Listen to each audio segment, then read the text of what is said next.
Some miracle, Dan and I just worked out, we're actually running just 5 minutes late, which is a miracle at this point in the proceedings. So we'll see if we can hold on to that, because I know, some of you are beginning to salivate already at the prospect of a cream tea. So I would not want to keep you from your afternoon tea. So we're going to think about in this second session the whole question of sexuality and identity. Is Christianity oppressive? And a few years ago a couple of years ago now, a friend of mine was having dinner with a work colleague and his wife, and during the meal, conversations about spirituality had begun to come up, which is really encouraging. And my friend, his wife, just sort of mentioned that they were Christians. And the moment she said that word, they said you could sort of feel the temperature in the room drop about 10 degrees. And at that point, the colleague's wife responded. She said, I didn't have you guys down as one of those people who hate lesbians, gays, and transsexuals. She literally went for the jugular. And my friend said it was just, really tough. What do you say when that's thrown at you across the coffee? And I think the challenge we have, illustrated by that story, is for a long time, I think Christians, we've grown up, or we've inhabited, we've lived assuming that our friends and our neighbors and our colleagues, although they may disagree with our religious beliefs, nevertheless respect that we are at least religious, that our friends look at us and go, well, it's great you've got a faith even if I haven't. And I think the reason we've thought that, obviously, as Christians, we've thought, well, it's obvious, right? Because we're the good guys. Look at all the things the church has done for society. Look at all the things the church has done for the poor and the marginalized. So presumably people are going to like us, even if they disagree with us. We're the good guys. But the problem is that increasingly in our culture, we're not seen as the good guys. We're seen as the bad guys. In fact, it reminds me, there was a famous comedy sketch did the rounds a few years ago by the UK comedy double act Mitchell and Webb. And when you're bored at home this evening, you could Google Mitchell Webb bad guys. And the story, the comedy sketch depicts two kind of Nazi soldiers on the Western Front, sometime about sort of 1942. And one of them turns to the other one and says, I've just noticed that our uniforms have got little skulls on them. Are we the bad guys? And it's a very, very funny sketch. You all laugh more than you've just laughed at me retelling it. And but the idea of going, what happens when you suddenly realize that you're not the good guys, or you're not seen as the good guys, but you're seen as the bad guys? And in fact, my Australian friend, Stephen McAlpine, very kind of gifted evangelist and writer on evangelism, he published a book a few years ago called Being the Bad Guys, How to Live for Jesus in a world that says that you shouldn't. And if you signed up for the clipboard this afternoon, I'll put you a link to an interview we did with Stephen on the Solas website. And Stephen points out in that book and in the interview that we did with him, we need to, as Christians, be aware. If we're not aware already, we really need to be aware how the secular world sees us, especially around these really, really thorny issues on sexuality. You can tread on, as he puts it, on landmines very, very easily. And no wonder, in the light of that, I think many Christians end up self-censoring. Right, I know many, many Christians. I do a lot of teaching and training on university campuses, and I have many Christian students say to me things like, I just don't talk about my faith on campus because I'm afraid that I'll get drawn into the sexuality topic. And I get that, because when I speak on campuses, the question comes up all the time. I was doing an event a couple of years ago at St Andrews University in Scotland, and I forget what I was speaking on. I thought it was nothing to do with particularly difficult topics. I think it was on the historicity of the resurrection or something that should be a really safe topic. And the Q&A came up at the end, and a student walked up to the microphone, and her question was, why is Christianity against my sexual freedom? Nothing to do with the topic I've been speaking on, but that was the stumbling block for her. In her mind, Christianity was against her freedom, particularly her sexual freedom, so why would she even think about anything else? Not least all the evidence for the resurrection I talked about this afternoon, didn't even care. And that question, tough as it was, I think was also helpful when I first heard it, because I thought, actually, I love the fact, and I wove this into my answer to her, I love the fact that she chose to use the word freedom. in the question, because that is the core issue underpinning everything else, isn't it? When we think about sexuality and the big debates in our culture and the big sort of red lines in our culture, the ultimate issue, the primary issue, is that our culture says that Christianity is oppressive because it limits people's freedom to choose, especially to choose in the area of sexuality and gender.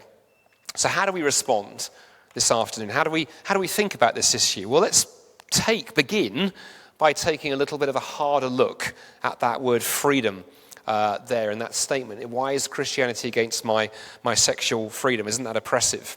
Freedom is an interesting word, isn't it, actually? Whenever I think of the word freedom, it reminds me of one of my favorite movies of all time, which is the movie Braveheart, that entitled, totally 100% historically accurate recreation of events in Scotland a wee while ago. And if you've seen that movie, if not, I don't know where you've been, because it's one of the best action films of all time. In the movie Braveheart, of course, we have William Wallace, played by Mel Gibson, with an authentically original Scottish-Australian accent. And perhaps one of the famous scenes in that movie, it's been quoted so often, it's been memed to death on the internet and so on, is that line where before the Battle of Stirling Bridge, William Wallace says, "They may take our lives, but they can never take our freedom." Freedom is the key issue in that movie, and freedom is the key issue in our culture, isn't it? Very, very powerful idea, the idea of freedom. Our 21st century Western culture says to us, it says through the news, through the media, through education, through multiple channels, it transmits the message to people that freedom is the main thing. Freedom is what matters, and we need to be free to choose whatever we want, whether that's my political choices, my consumer choices, or my choices around my sexuality and my gender. And of course, if everything is about freedom, if freedom has become the chief end in our culture, and if Christianity is apparently, in the eyes of our friends, anti-freedom, because it puts restrictions in people's minds on what you can or cannot do, then no wonder our friends and our neighbours and our colleagues ask the question, well, what relevance at best could Christianity have to me, and isn't it just oppressive and outdated and all these other things at worst? So how do we think about these things? Well, I wonder if one of the reasons, I like to begin on this issue when I'm talking with folks, I think one of the challenges and one of the areas we can begin asking questions, to pick up that theme from the first session, I think it's worth, before I dive into the specifics, think about how we define freedom.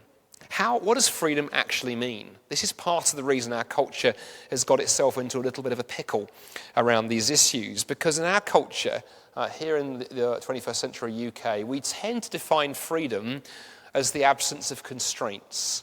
We tend to say to be free means there is nothing restricting me. Freedom means I can do what I want, when I want, where I want, with whom I want. Nothing can constrain me. And by the way, certainly not Christianity, the church, God, the Bible, and so on. I want to be utterly free. But I always like to find ways to gently ask my friends, is this view of freedom actually possible?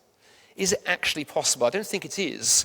And the reason why I think it's a pipe dream before we even bring God into the conversation is because our desires conflict. The desires that we have as human beings conflict with each other. For example, I want to be free to eat as many donuts as possible. I lived in Canada for 6 years, donut capital of the world. I love donuts. I cannot drive past a Krispy Kreme or Tim Hortons without indulging, unless my wife is in the car. I love donuts. It's a desire I have to eat as many of the things as possible, and possibly a JCB would be involved. But I have another desire, which I'm trying to get back into running. I used to be a runner when I was younger, and my dream, I would love to run a mile in under sort of 6.5, 7 minutes. That's the kind of goal that I have. Now, it doesn't take a rocket scientist to see that those two desires conflict.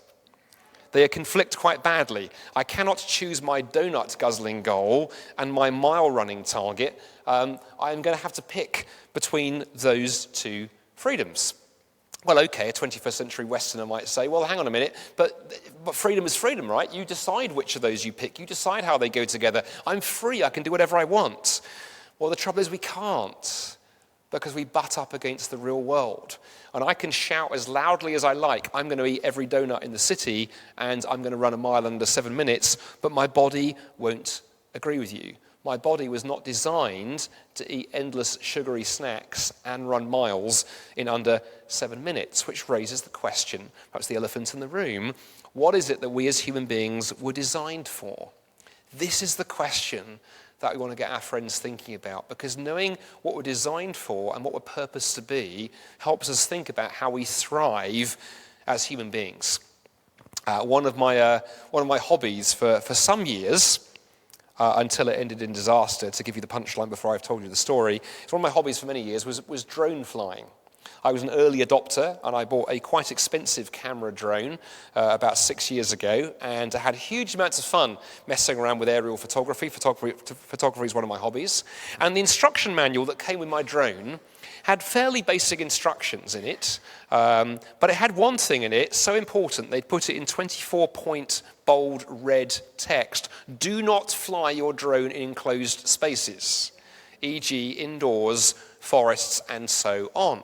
And for the first 2 or 3 years I had this thing, I obeyed that. But then I made the fatal mistake of thinking, well, I know what I'm doing.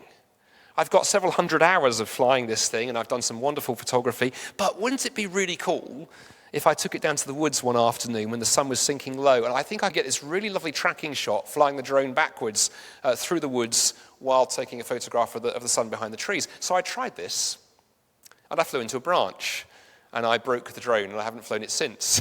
It turns out that actually knowing what you're designed for, knowing what something is designed for, is actually really quite important.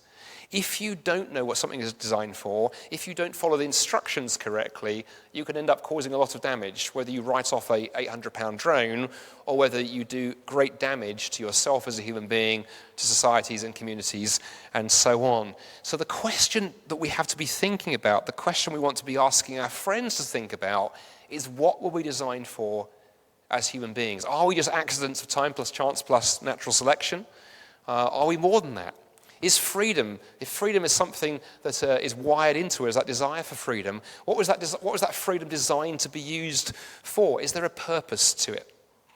And asking questions around purpose and design and intention are really interesting to bring into the room, because they help us untangle, I think, some of the mess that often gets into the conversation when, as Christians, we talk to our friends who don't share our beliefs in Christ about sex and sexuality and Christianity. Because the question that no one seems to be asking is, what is sex and sexuality actually for?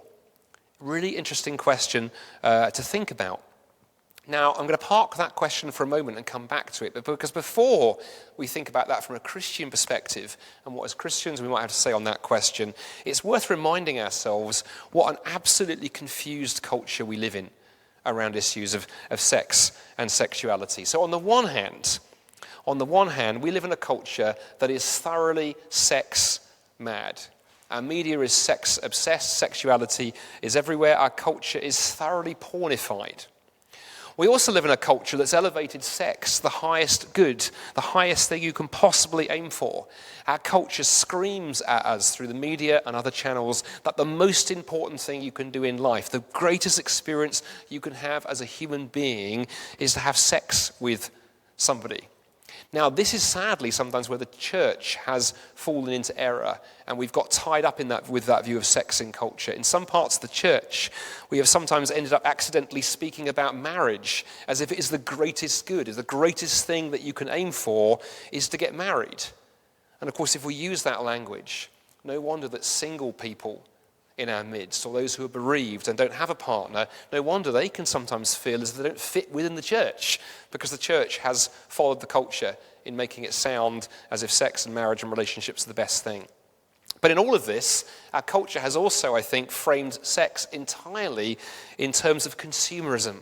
It's all that choice. You can sleep with who you want and how you want and when you want, and woe betide anybody who dares to ask any questions about this. As Stephen McAlpine, who I mentioned earlier, his book Being the Bad Guys, as he puts it in that book, he says, I actually call the age that we live in, I don't call it a secular age, I call it a sexular age. It's a time in which sexual expression unhindered by anything other than consent, reigns supreme. Our sexual identity and practice is being promoted as good news. It is another gospel. But I said our culture is confused because while on the one hand it talks about sex this way, on the other hand, sex is still considered something almost sacred in our culture. In fact, we've got a chapter in the Have You Ever Wondered book that I mentioned earlier called Have You Ever Wondered, why we all treat sex as something sacred. And we can illustrate this by asking the question, for example, why in our culture today is rape still on the statute book as a separate offence from assault? It's considered separate and more serious. Why is that, if it's nothing more than a biological function?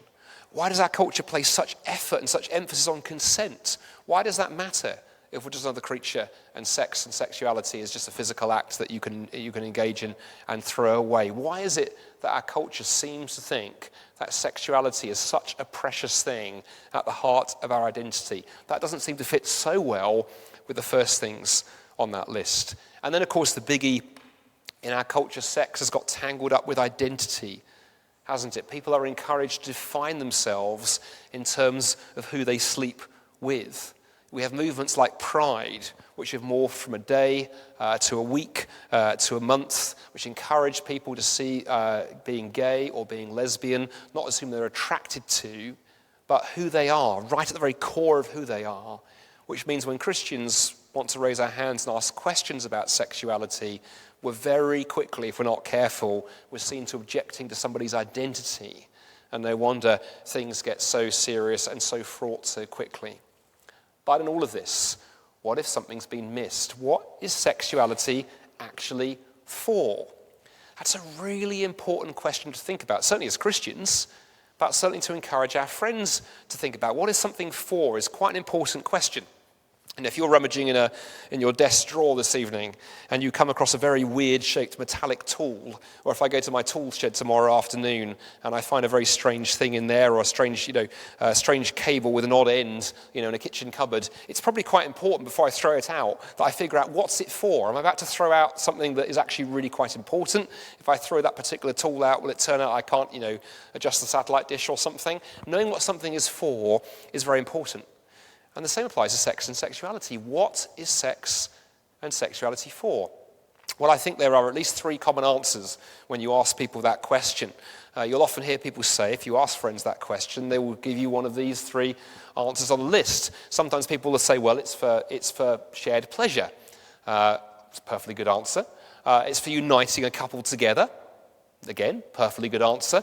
And it's for having children, some people might say. We hear that less in our culture today, but that's obviously clearly an answer here. And by the way, when I've asked Christians this and gone around the room and done interaction, you get variations on those three things, which is interesting. There's a common answers inside the church and outside the church.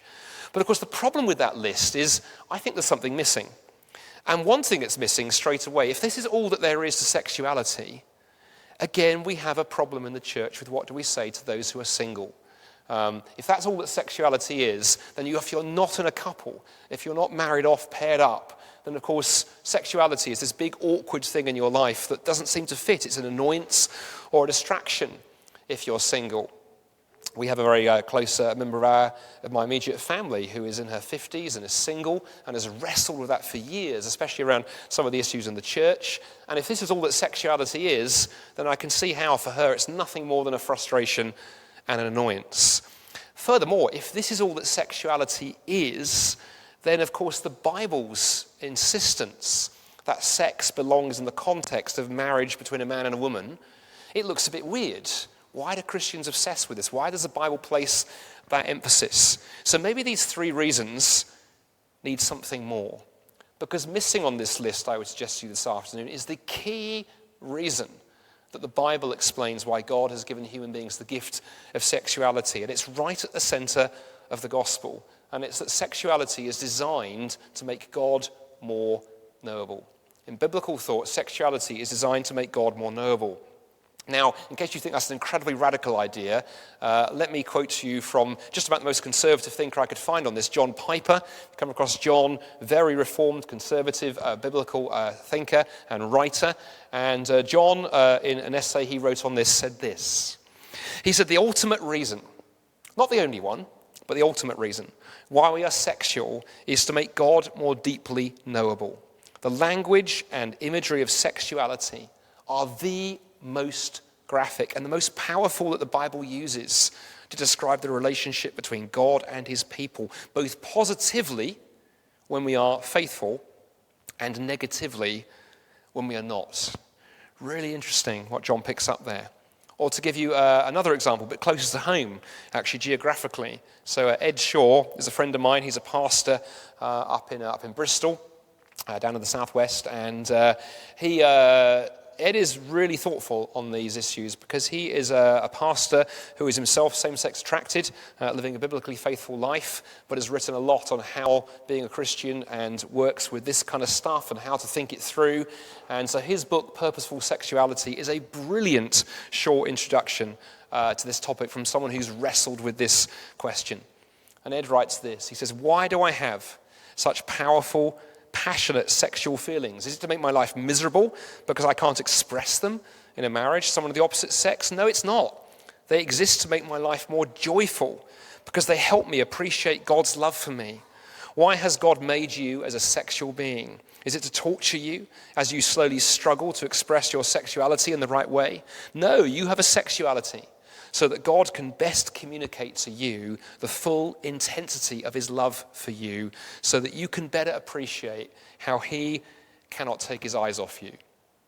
See, in the Bible, sex and marriage are a foreshadowing. They're a symbol. They're a trailer, if you like, for the main movie, for the main event, the new creation, the union of Christ and his people. Which, by the way, explains when you suddenly get that explains why you read a passage like Ephesians 5, where Paul starts by talking about husbands and wives, and he ends up talking about Christ and the church, because the first thing is the Bible's big sign to the second thing.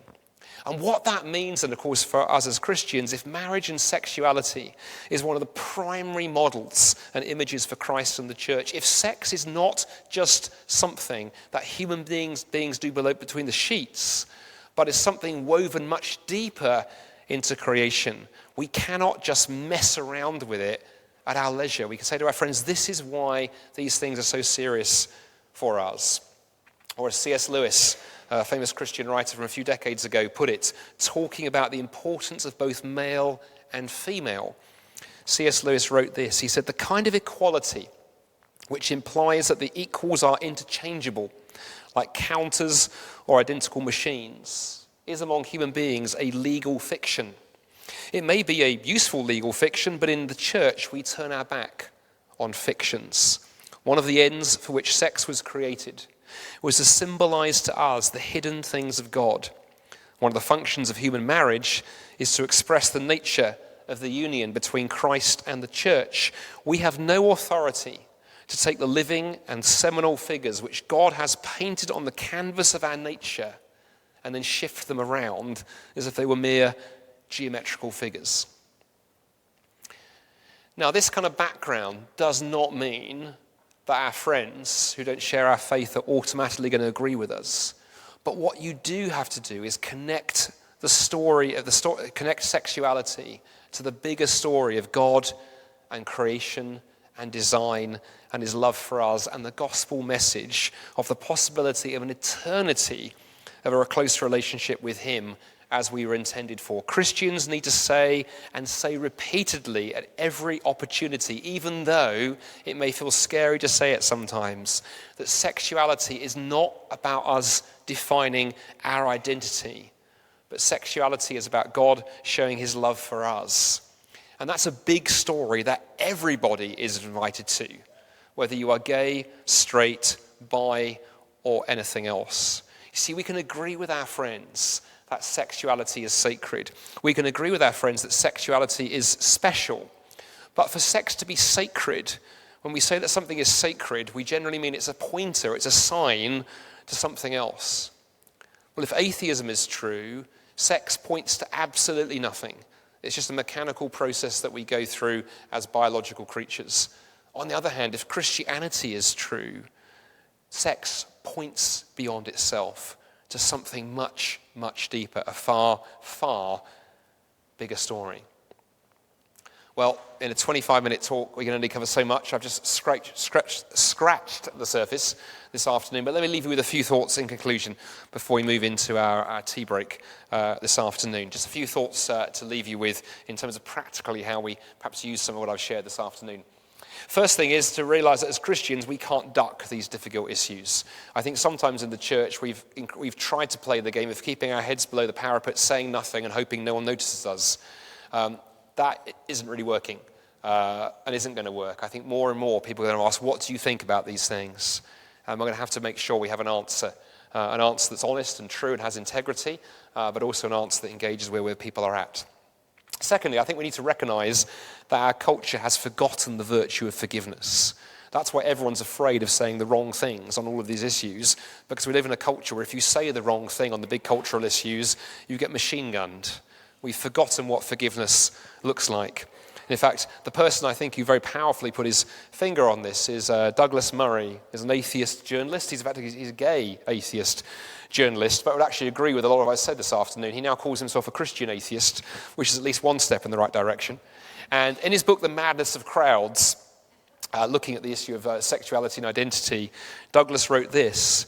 He said, as one of the consequences of the death of God, the famous atheist, Friedrich Nietzsche, foresaw a time when people would find themselves stuck in cycles of Christian theology with no way out. Specifically, he foresaw a time that people would inherit the concepts of guilt and sin and shame, but would be without the means of redemption which the Christian religion offered. Do you know, some people have remarked that in some ways we live in one of the most judgmental cultures ever right now, with the way that social media, it can be a place where people get shamed, but we've forgotten what forgiveness looks like. The wrong view of sex or gender can get you fired or cancelled or worse. Somehow we need to rediscover that virtue, and I think there's a really interesting opportunity for Christians in our culture to be asking that question of our friends and neighbours. Have you ever wondered how we can rebuild a virtue of forgiveness and stop everybody shouting at each other